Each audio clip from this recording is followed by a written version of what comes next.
Hey there, Chuckadelphia. Let's go back to the 90s. Come along with me to Chuckadelphia and let's have a little bit of a conversation about what made the 90s so great. Let's talk about the greatness of the band Wheatus. Oh, what a great show last night. What a great time with my family. Whew, it was pretty cool. And I will tell you about the one thing that drove me crazy about last night's show. So, sit back, strap yourself in, and come along with me to Chuckadelphia.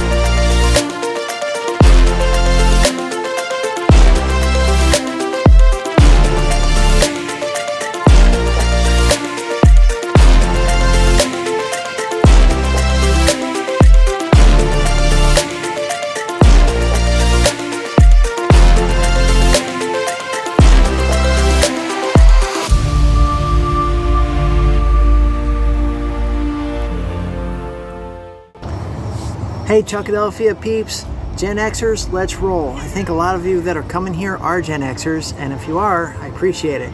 Last night at the Wheatus concert was pure magic, taking me back to 2000. This must be fake. My name starts to shake. How does she know who I am? And why does she give a damn about me? So Wheatus, you know, that Long Island pop punk gem led by Brendan B. Brown, I should say, aka BBB, dropped their platinum selling debut album 25 years ago, in the year 2000, with Teenage Dirtbag topping the charts and now blowing up TikTok with billions of views.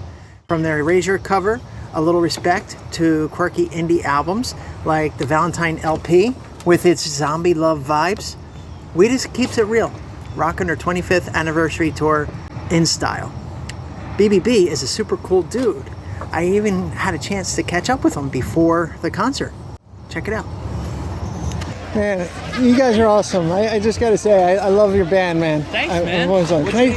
My name's Chuck. Chuck, nice to meet you. I've lost almost 300 pounds, man. Congratulations. 2 years ago, I wouldn't have been able to do this. Holy shit. But yeah, man. Like, Happy fucking birthday. oh, thank you very much. Thank you very much. I'm proud of you, dude. Thank you very much. That's amazing. Thank you. How are you doing it? Just mental will? A lot of it is mental will, but I mean, at first it was like heavy with like the greens and like chicken and stuff like that, but a lot of swimming, a lot of walking. I had, not even close, but I had diverticulitis surgery a couple of months ago. Oh, wow. And I was very, very ill and didn't really know it.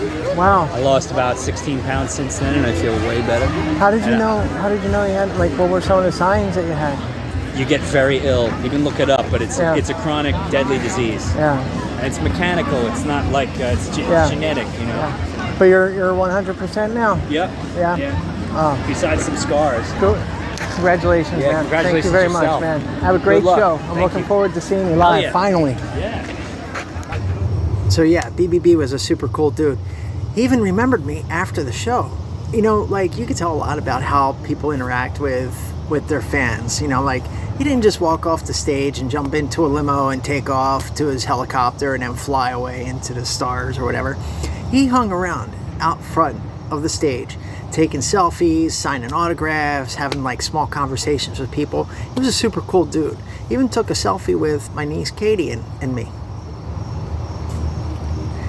And he remembered me, and it was really cool. He told me congratulations again about my reaching my goal. It was so cool. And I told him that, like, you know, I plugged the Chuckadelphia channel. I don't know if he'll be coming here, but I hope he does. And I told him that, like, I'm taking great joy in doing things that I couldn't have done before I started this journey. One of which was getting up out of bed and fitting into the car and then going to a concert, an outdoor concert, and not feeling shamed or anything like that. So it was really cool. And I told him about so many other things I would really like to do in the future as I get closer to meeting my goal. You know, and yeah, he was very supportive. and totally cool dude. I totally recommend Wheatus. And you know, they even make fun of the fact that, you know, they acknowledge that they are a one, maybe a two-hit wonder, because, you know, they have Teenage Dirtbag and A Little Respect. But you know, they kind of made fun of that. But I mean, really, if you're going to go down as a one-hit wonder, it should be with a song as iconic as Teenage Dirtbag. I used to use that song at Fulbright to teach noun clauses. She doesn't know who I am. That's a big time grammar structure that students learned in level 5 at Fulbright. So it was really cool. I also taught them new vocabulary such as lo and behold, mold. You know, they learned about what proms were from that song. So Wheatus, Teenage Dirtbag, I mean, it's iconic, you know. It's more than a one-hit wonder. It's an iconic song. And I think it, like, captured the end of the 90s, you know. And I think that's one of the reasons why it was so cool to be a part of that show last night. Before last night's show, the last concert that I had attended was probably in, like, 2012, 2013, more or less, in Quito. It was Ozzy Osbourne. Or no, that's a lie. I did see Apocalyptica in Ecuador as well. So this is why it hit so hard. The 90s were Gen X's golden era.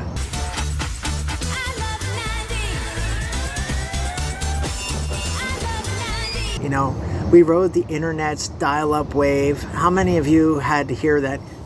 You've got mail. How many of you were stuck in those internet, you know, AOL chat rooms with the ASL question mark?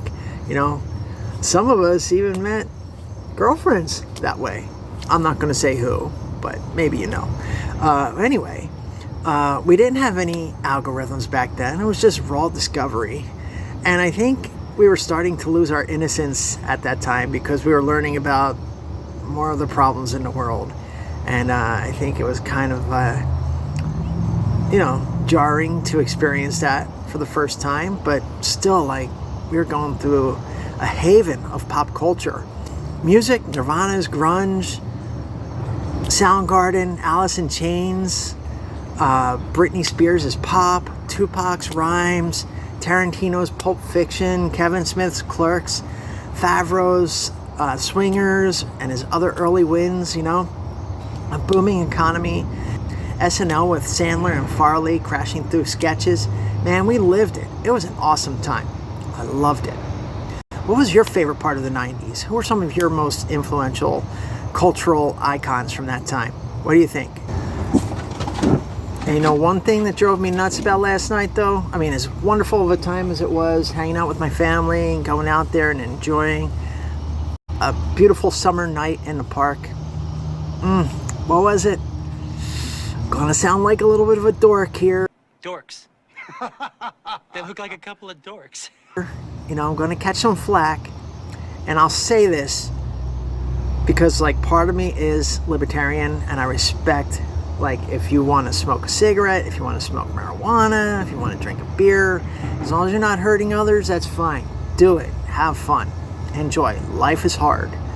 But that secondhand smoke, that secondhand marijuana smoke everywhere, it sucks, man. It's risky, you know, and it irritates lungs, and you know, and it's crazy because it's not as much the marijuana smoke as it is like the double standard with the cigarette smoke, you know. If you light up a cigarette in public, you are public enemy number one. They'll call the cops on you, they'll shame you, they'll march you out of the concert, they'll hate you in front of everybody. But yet it seems socially acceptable to light up a joint, whether it's an indoor concert, an outdoor concert, no matter what, you know. Like, look, if you're at a Grateful Dead concert, I understand. Metal, punk, whatever. You know, but like, what would happen if someone lit up a joint at like a Disney on Ice event? I mean, like, would anybody say anything? I mean, you probably wouldn't even do it because there are kids around, you know? And last night was an outdoor concert. It was a free concert. There were a lot of kids. And yet there was that marijuana smell, you know? Again, if you like it, by all means, you know, but like if you're gonna light up around other people, and not just like at concerts, but also like in open air cities and stuff like that. Like, there is a double standard, you know, and yet, like, marijuana is probably just as bad for you as cigarette smoke, you know, at least for secondhand smokers, you know. A 2015 drug and alcohol dependence study says that heavy exposure in tight spaces can even get you high from THC. Yet, light a cigarette and you're toast. Spark a joint and it's chill. The double standard's wild, and that's my issue with it, you know. Cigarettes have decades of bad press, but weed's natural, man, you know, and lax laws get a pass. Both are bad news. So, you know, I don't know. Do you think I'm a nerd or what? Nerd alert! It's not like marijuana has the most pleasing smell.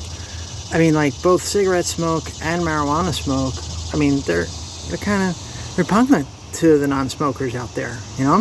It's not like you're walking into a fresh rose garden when you smell marijuana smoke, you know? And it's the same with cigarette smoke. So, I mean, like, they're both pretty bad and annoying for other people to smell in open spaces like that, you know? So, yeah, I mean, like, hey, if either one of them smelled like incense, maybe, sign me up. You know, like vanilla incense, pine incense, eucalyptus, you name it. Sign me up. I would inhale. I would gladly inhale that type of smoke as a secondhand smoker. But oh my God, those smells are kind of nasty, you know. And so, again, I just don't understand why it's so relaxed with marijuana smoke, secondhand smoke, and yet it's so annoyingly hateful towards cigarette smoke. Just a double standard, you know. So, and by the way, I'm not a doctor, but there are studies that talk about the impact that both have on your lungs. And as much as I love incense, they're not good for your lungs either. Kind of depressing, because I really enjoy lighting a good incense here and there. So, anyway, what do you think? Am I just showing my age? Do you think I'm an old man, an old fart? Oh, Chuck, you know, you don't, that's why people don't like to hang out with you. You're such a nerd, you know?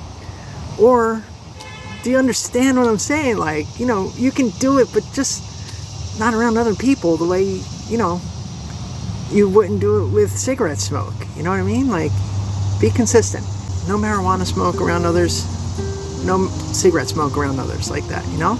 Do it in the privacy of your own home. Don't toke up at an open air concert where there might be kids around or other people that might be bothered by the smell of that smoke. You know what I mean? That's what I'm saying. Anyway, thank you very much for watching me here in Chuckadelphia. Please like, comment, and share this video if you like it. Give a shout out to Wheatus. If you made it to the end of this video, give me a carpe diem down in the comments section. Also, tell me, what was your favorite part of the 90s? Are you Gen Xer? What were some of your favorite bands, you know? Why was the 90s such a great time for you? Drop that down in the comment section as well. I'd love to hear what you say. So, thank you very much for your time. I appreciate it. You have a wonderful day, Chuckadelphia. Wonderful week. Carpe diem, my friends. Keep coming back for more. I'll see you on the flip side. Full steam ahead. Ciao, ciao.